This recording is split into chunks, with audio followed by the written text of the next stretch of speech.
family voice, a one-on-one voice, a non-corporate voice. And because they have their voice right, as you look at a Schwab experience, it starts to hold together a little better than most. The other thing about branding right now is that everyone's written about this. You know, it's not a one-way street. People expect to be able to have a conversation with almost any brand 24/7. If I have a problem with my, cell phone, I want to get somebody on the phone.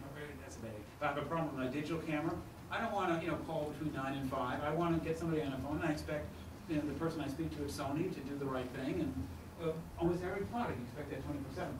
So you want a conversation with a brand. You need to be able to interact with it. And the best marketers are saying, gee, let's embrace it. Let's provide a platform for that conversation. So back to J&J.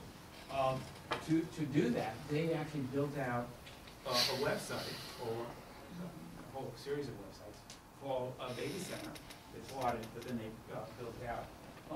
And Baby Center is their platform to allow all their users to talk to each other and to talk to J&J.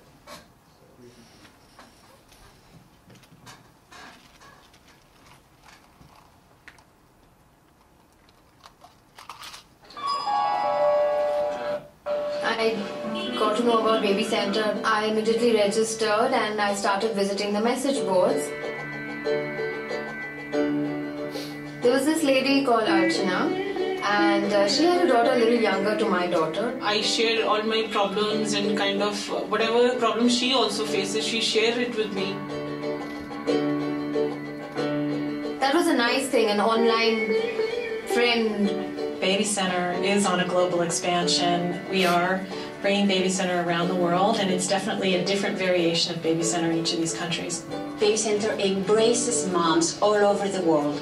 We don't believe in one-size-fits-all experience of pregnancy and motherhood.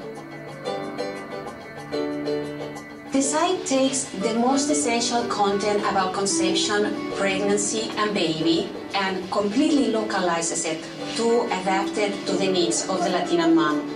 There are so many babies being born around the world, so many parents that need information. I know personally almost everyone in my peer group. They all know about Baby Center.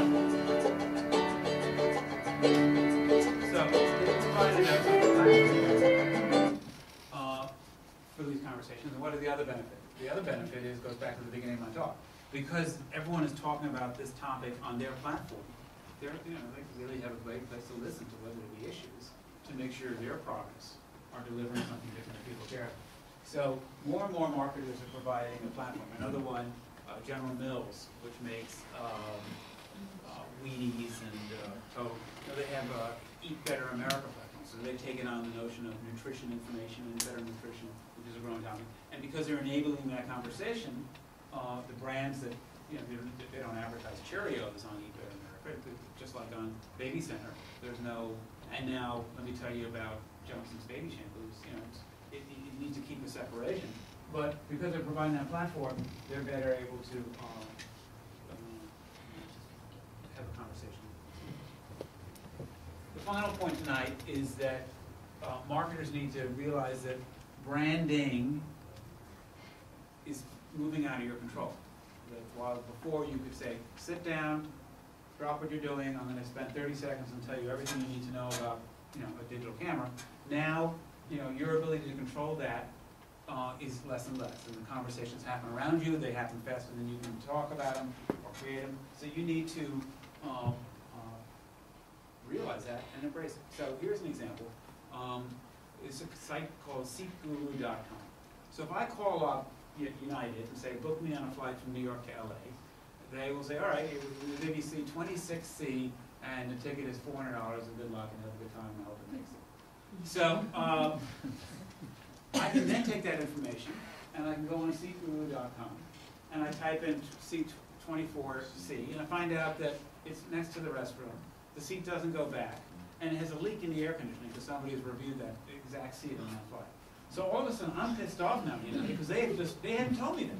They haven't told me that they're putting me in the worst seat in the plane. I had to go to another source to find out that then, I'm going to be miserable in that 5 hours.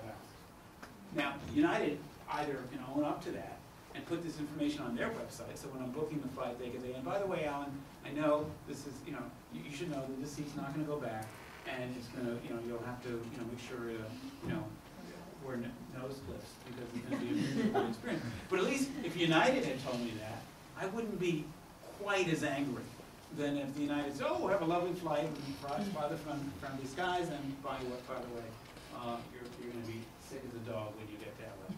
So, as an example of a lot of information's out there. You either same with reviews. A lot of marketers now are ignoring the fact that if I'm buying anything, yeah, I can find out hundreds of reviews and, you know, really get some good feedback. And if the marketer doesn't give me that, or the brand, you know, I don't respect them. So if Apple stands behind their products, I want right on the Apple Store, which they do. You know, if I'm buying, you know, an iPod, I want to read the reviews. I want to know what people are saying.